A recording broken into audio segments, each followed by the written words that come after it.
রমনা বটমূলে বোমা হামলা মামলায় হাইকোর্টের রায়, 2 জনের যাবজ্জীবন ও 9 জনের 10 বছর করে কারাদণ্ড। শেখ হাসিনার পতনের পর মানুষের প্রত্যাশা পূরণ হয়নি, আমির খসরুর মন্তব্য। বললেন, করিডোরের নামে বাংলাদেশকে নিয়ে ভূ রাজনৈতিক ষড়যন্ত্র হচ্ছে। বিলুপ্ত করা হলো এনবিআর, রাজস্ব আদায়ে কোনো প্রভাব পড়বে না, আশা অর্থ উপদেষ্টার।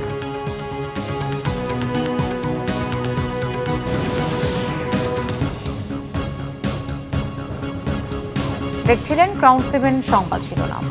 এবারে বিস্তারিত।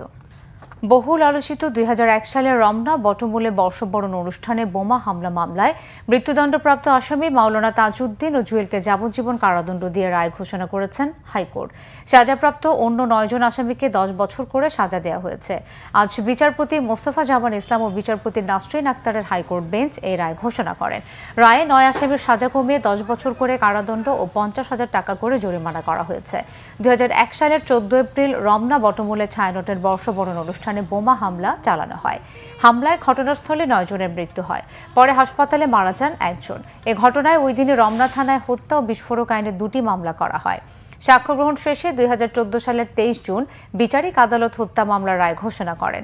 এরপর ডেথ রেফারেন্স এবং আসামিদের জেল আপিল ও ফৌজদারি আপিলের শুনানির জন্য মামলাটি হাইকোর্টে আসে। মানিকগঞ্জ 2 আসনের আওয়ামী লীগের সাবেক এমপি ও সঙ্গীত শিল্পী মমতাজকে একটি হত্যা মামলায় 4 দিনের রিমান্ড মঞ্জুর করেছে আদালত। তার বিরুদ্ধে 7 দিনের রিমান্ড চায় পুলিশ। শুনানি শেষে আদালত তার 4 দিনের রিমান্ড মঞ্জুর করে। গতরাতে রাজধানীর ধানমন্ডি এলাকা থেকে তাকে গ্রেফতার করা হয়। ঢাকা মহানগর গোয়েন্দা পুলিশ ডিবির যুগ্ম কমিশনার মোহাম্মদ নাসিরুল ইসলাম জানান, ধানমন্ডির 2 নম্বর রোডে স্টার রেস্টুরেন্ট অ্যান্ড কাবাবের পেছনের একটি বাড়ি থেকে রাত 12:15টার দিকে মমতাজকে গ্রেফতার করা হয়। মমতাজের বিরুদ্ধে হত্যা সহ একাধিক মামলা রয়েছে। 5 আগস্ট শেখ হাসিনার পতনের পর থেকে আত্মগোপনে ছিলেন মমতাজ। বিএনপির স্থায়ী কমিটির সদস্য আমির খসরু মাহমুদ বলেছেন, নির্বাচন নিয়ে আওয়ামী লীগের কথাগুলোই বর্তমানে ভিন্ন রূপে চালু করা হচ্ছে। দেশের মানুষের মালিকানা ফিরিয়ে দিতে হলে নির্বাচনের মাধ্যমে গণতন্ত্র ফিরিয়ে আনতে হবে। মঙ্গলবার জাতীয় প্রেস ক্লাবে প্রয়াত ডাক্তার জাফরুল্লাহ চৌধুরীর 2য় মৃত্যুবার্ষিকী উপলক্ষে স্মরণ সভায় এসব কথা বলেন তিনি। বলেন, শেখ হাসিনার পতনের পর বাংলাদেশের মানুষ যা প্রত্যাশা করেছে তা এখনো পাচ্ছে না। বিএনপি বহু আগে থেকেই সংস্কারের কথা বলে আসছে উল্লেখ করে তিনি প্রশ্ন করেন, যারা এখন সংস্কারের তালিম দিচ্ছে তাদের কি কেউ চেনে? মানবিক করিডোরের নামে বাংলাদেশকে নিয়ে ভূ রাজনৈতিক ষড়যন্ত্র হচ্ছে বলে অভিযোগ করেন বিএনপির নেতা।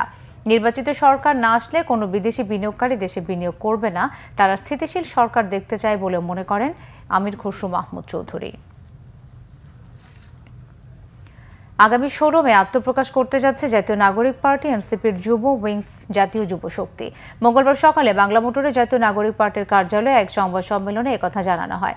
জাতীয় নাগরিক পার্টির মুখ্য সমন্বয়ক নাসিরউদ্দিন পাটোয়ারি বলেন, গতানুগতিক যুব সংগঠন নয়, তরুণদের সমস্যা ও সম্ভাবনাকে কাজে লাগাতে দেশে ও বিদেশে বাংলাদেশি যুবকদের নিয়ে কাজ করবে জাতীয় যুব শক্তি, যাদের হাত ধরে নির্মিত হবে আগামীর বাংলাদেশ। যে কোনো অন্যায় অত্যাচারের বিরুদ্ধে রুখে দাঁড়াবে তরুণরা। তরুণদের সংগঠিত করতে কাজ করবে এনসিপির যুব উইংস জাতীয় যুব শক্তি। আমাদের নীতি নির্ধারণী ফোরামে তরুণদের অ্যাক্সেস নেই এবং আমাদের বড় যে তরুণদের জনগোষ্ঠী তারা যে সাংস্কৃতিক অঙ্গনে, অর্থনৈতিক অঙ্গনে, রাজনৈতিক অঙ্গনে তাদেরকে আমরা নিয়ে আসার জন্যই জাতীয় যুব শক্তি ভবিষ্যৎ বাংলাদেশে কাজ করে যাবে। শুক্রবার 16 মে 2025 সময় বিকাল 3টায় শহীদ আবরার ফাহাদ এভিনিউ গুলিস্তান ঢাকা, সেখানে হলো তাদের একটি বড় প্রোগ্রামের মধ্য দিয়ে আরো বড় আকারে বাংলাদেশের মানুষের সামনে হাজির হবে। জাতীয় ঐকমত্য কমিশনের সহ সভাপতি ডক্টর আলী রিয়াজ বলেছেন, আলোচনার মাধ্যমে দেশের নাগরিকদের অধিকার ও গণতন্ত্র প্রতিষ্ঠার প্রচেষ্টা অব্যাহত রাখা হবে। সকালে জাতীয় ঐকমত্য কমিশনের সাথে বাংলাদেশের কমিউনিস্ট পার্টি সিপিবির আলোচনায় তিনি কথা বলেন। ডক্টর আলী রিয়াজ বলেন, জাতীয় সনদ তৈরির মধ্য দিয়ে ভবিষ্যতের বাংলাদেশের পথরেখা কেমন হবে সেই লক্ষ্যকে সামনে রেখে কাজ করা হচ্ছে। বৈঠক শেষে সিপিবি সাধারণ সম্পাদক রুহিন হোসেন প্রিন্স বলেন, তারা ঐকমত্য কমিশনকে বলেছেন, সংস্কারের নামে নির্বাচন নিয়ে কালক্ষেপণ করা যাবে না। কোনো কারণে নির্বাচন ঝুলে গেলে তার দায় ঐকমত্য কমিশনকে নিতে হবে বলেও উল্লেখ করেন তিনি। প্রয়োজনীয় সংস্কারের বাইরে কোনো সংস্কার করতে গেলে সুষ্ঠু নির্বাচন ব্যাহত হতে পারে বলে আশঙ্কা তাদের। তিনি বলেন, সবকিছু নির্বাচন সংসদের ওপর ছেড়ে দিতে হবে।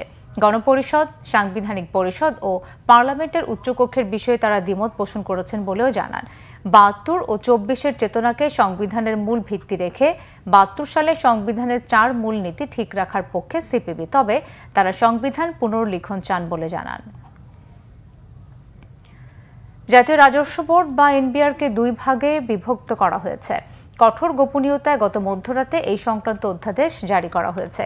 সংস্থাটি ভেঙে রাজস্ব নীতি ও রাজস্ব ব্যবস্থাপনা নামে ২টি বিভাগ সৃষ্টি করা হয়েছে।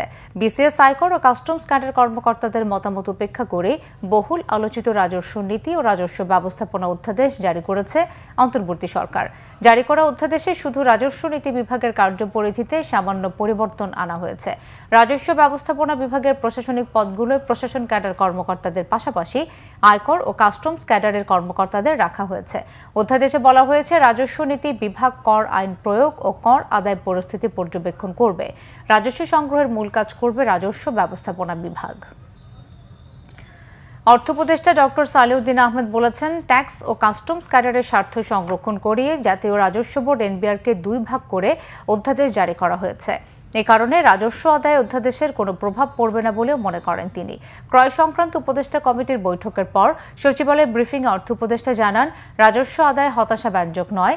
গতবারের তুলনায় এবার তা ২% বেশি হয়েছে। অর্থবছর শেষে তা আরও বাড়বে বলেও আশা করেন তিনি। আগামী বাজেট প্রসঙ্গে ডক্টর সালেউদ্দিন বলেন, ধার দেনা করে মেগা প্রকল্প কিংবা টাকা ছাপিয়ে বাজেট বাস্তবায়ন করার ইচ্ছা সরকারের নেই। বাজেট ছোট না বড় হবে তা জানতে কিছুদিন অপেক্ষা করার পরামর্শ দেন অর্থ উপদেষ্টা। রাজস্ব আদায় কোনো প্রভাব না রয়েছে। আমরা এই পর্যন্ত যেটা অলরেডি কিন্তু রাজস্ব আদায় গতবারের তুলনায় 2% কিন্তু বেশি হয়েছে, খুব হতাশাব্যঞ্জক না। আমি আরও এক্সপেক্ট করছি অ্যাটলিস্ট গতবারের চেয়ে কম তো হবে না, যে বলে 2% গ্রোথ। আর মোটামুটি আমরা বাজেটটাকে তো আমরা একটু বাস্তবায়ন করব, একটু বিরাট একটা গ্যাপ নিয়ে আর করব না। প্রকল্প এডিপিটা আমরা একটু বাস্তবায়ন করব। আমরা অত্যন্ত বাস্তব প্রজেক্টে বড় বড় মেগা প্রজেক্টে ধার করে ডেফিসিট দিয়ে এগুলি করব না। এই ছিল এখনকার মতো। পরের সংবাদ সন্ধ্যে ৬টায়, এর আগে ৫টায় রয়েছে নিউজ টপ 10 দেখার আমন্ত্রণ রইল।